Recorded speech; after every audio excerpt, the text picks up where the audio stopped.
guys, so random update. I didn't know that Immortal Dark was a trilogy.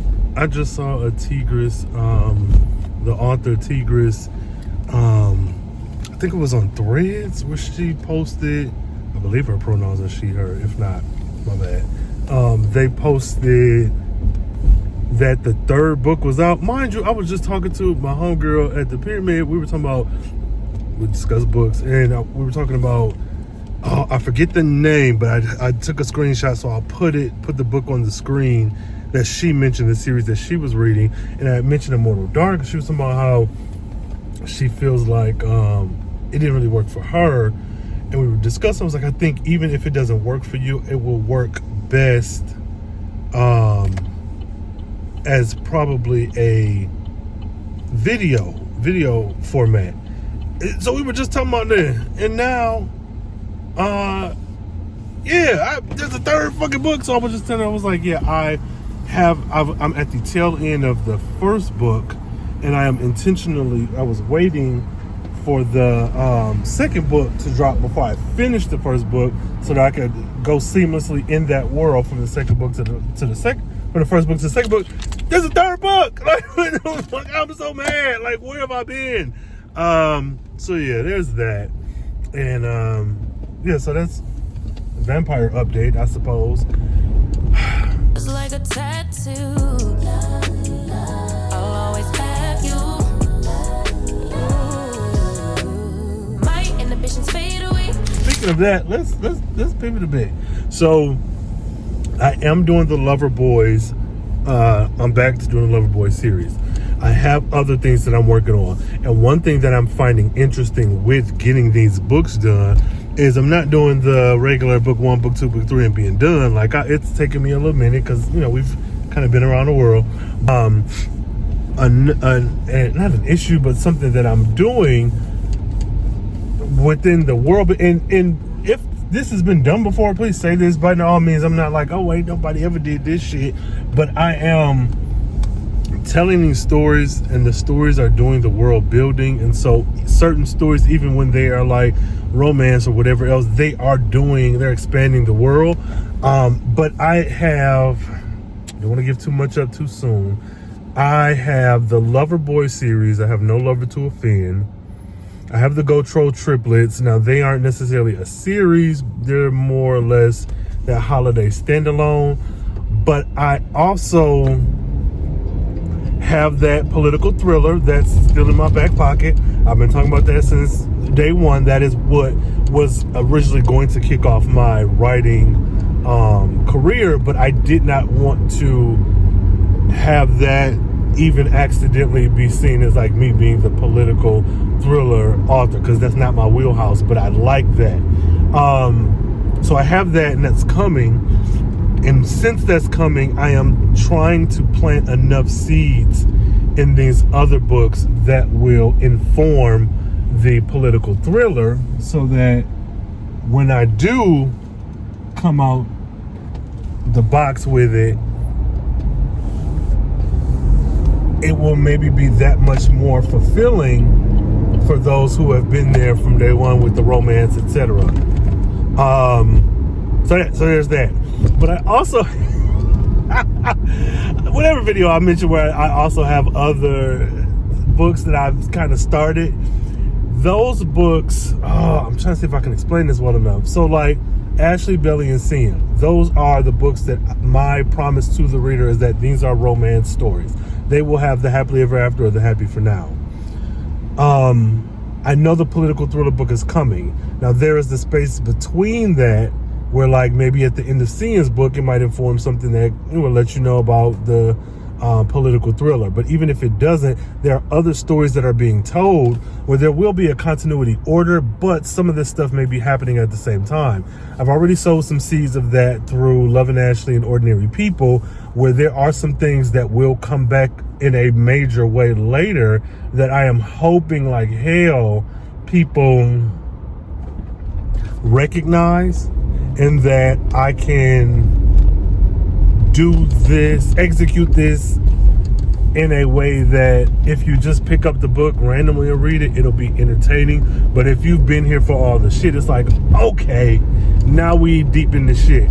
And so think of your Marvel Cinematic Universe, think of your Marvel and DC comics, any comics really. And so the books that I have that I'm not going to probably do any announcing or anything for right now because they're in the background, but they're being handled and addressed. They're informing some decisions that are being made in other books. So even though I am technically plotting in the early stages with Belly's book, I'm simultaneously writing several others. Let's just say 5, because it may be more. I'm sure it's more. But I have to make sure that, like, when these characters cross over, it makes sense. When these restaurants show up, it makes sense. When these events, and we got a little taste of that in Ordinary People, but man, I am, so it's not one book. Like, even one book that I might plot is more than one book. I'm not saying every single book will have like 47 crossovers and all this other shit, but there may be a book that's just a book that's just about 2 people dealing with whatever genre. That's the other thing as far as genre is concerned. The Lover Boys is the romance book. Like that my commitment in this 3-book series is that is the romance story. I can't promise that for anything else because I am telling the lives of these people. I wonder if this is an epiphany. So let me talk this out. So where a lot of romance books do meet the requirements for romance, the breakup, the miscommunication, the happily ever after, happily for now, and they tell the story, and that's that. You will still maybe see a cameo here and there. I think that I'm doing the same thing. However, I'm not shooting too far ahead in the future, and that's where I think the comic book portion comes in. And by no means am I saying that every romance author does this thing this way, but there are those genre trappings, those genre expectations for romance, and a lot, if not all of the romance I've consumed, even back in my younger years, had those epilogues that showed 2 or 3 years from now, that showed, several months in the future, and whatever the case may be, that shows where that couple was. And it always felt kind of finite to me because it's like, oh, that's the end. And in my characters, I'm treating them more like the comic book of it all, because just case in point, X-Men, I think 1960, when the motherfuckers come around, 1960 something. But X-Men, for example, you have your core 5, Jean, Bobby, Hank, Scott, and Warren. You have Marvel Girl, Cyclops, Beast, Iceman, and Angel.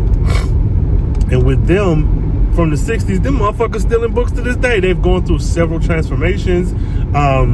Jean Grey has become the Phoenix, and that's like her alter ego. That cosmic entity has been running her life for decades. Warren went from Angel to Archangel. He was a 4 horsemen of apocalypse.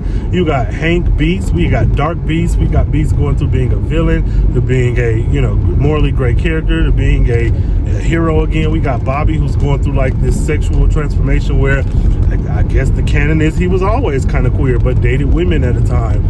Even in the way that their powers are set up, where he's now an Omega level mutant. Before that wasn't the case. Like, what I'm getting at is we have these characters in comic books that just like stand the test of time. Like, they are there forever and a day, and whatever creative team comes around can be like, oh well, I grew up with Iceman, and I want to do an Iceman comic, or I grew up with some obscure fucking character that showed up in 2 issues of a comic book back in 1947, and now they're titling their own. So that's what I'm getting at is I think it's going to be safe for the readers of my work to assume that anybody you see will possibly pop up again. And so I don't know that I'll have those stories with a finite epilogue of like 7 years in the future. I probably will more than likely, but I think overall I'm enjoying being able to play in this world and tell so many different stories with so many different characters. And I would like to hopefully give a reader of my books the same feeling I got as a kid reading comic books, being able to track my favorite characters. Oh, I like when they did this. Oh, I don't like that they did that. But, you know, I like how they responded to that. Oh, so-and-so turned evil. Yeah, but he was under the spell of whatever. Like, that, as I talk this out, I think is ultimately my goal. Like, of course, I'm a writer. I want this to be my career. But being able to give that feeling and excitement of like, oh, what's going to happen next? Oh, I can't wait to see this. Oh, you know, my favorite character is Ashley. I wonder if he'll show up in this other book or whatever. And I hope I've done that. That is my goal. And also, this is something that's related but not directly related.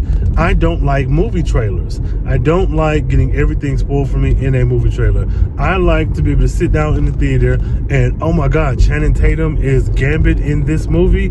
Oh my God, Laura Kinney has reprised her role and she's Wolverine again. Like that, I can see giving a few things away to get people in the seats, but I don't like that. So that being said, for those of you who've read No Lover to Offend and The Love of Their Own, you already know, based off of the blurb on the back and synopsis or whatever else, there's a whole character who is not mentioned. And it's not to like pull the wool over anyone's eyes or anything, but it's like I want to focus on this woman's story. And now you also have this additional story that kind of weaves its way in, so that when I do pivot to working with that particular group, the Prom Kings, and you're someone who loves that series, let's just say that's a 5-book series. Me with comic books, if I started and I have like X-Men 53 and I'll just start reading from then on there, they might mention, oh, remember when Jean Grey, I don't know, killed a planet? Well, that was in issue 2. So now I got to go back and read. That's the feeling that I want to give. I want to be able to say, okay, here's this series. People are reading it. Oh, this is great. This is fine. This is fun. And then they mention, oh, remember when so-and-so went to jail, or when so-and-so had that baby, or when so-and-so, I don't know, crashed that car. And it's like, oh, okay. Let me check this other book so that you can see where these characters are. I love writing, y'all. So let me go ahead and wrap this up. This is getting pretty long. I'm 𝙲𝙾𝚂𝚃𝙻𝴈, the love story architect. I write stories about black folks in various situations. And right now I am in my contemporary love story bag. I write gay stories, straight stories, everything in between. But more times than not, they'll be black. Black and black. I'm black, y'all. And I'm black, y'all. And I'm blacker than black. And I'm black, y'all. Check out 𝙲𝙾𝚂𝚃𝙻𝴈. That's where everything is housed. Those books that are exclusively in KU, they'll still be on my site, but they will be very clearly stated. This title is only available in KU at this time. My plan, and it could change, but my plan right now is for the Loverboy series to live on KU. I want people to be able to binge that whole series. I think that's all I got. So, I don't know. Holla at me. What? Bye, y'all. Man, I think I'm in love. This time I mean that shit. It's never been like this. And now I mean, man, I think I'm in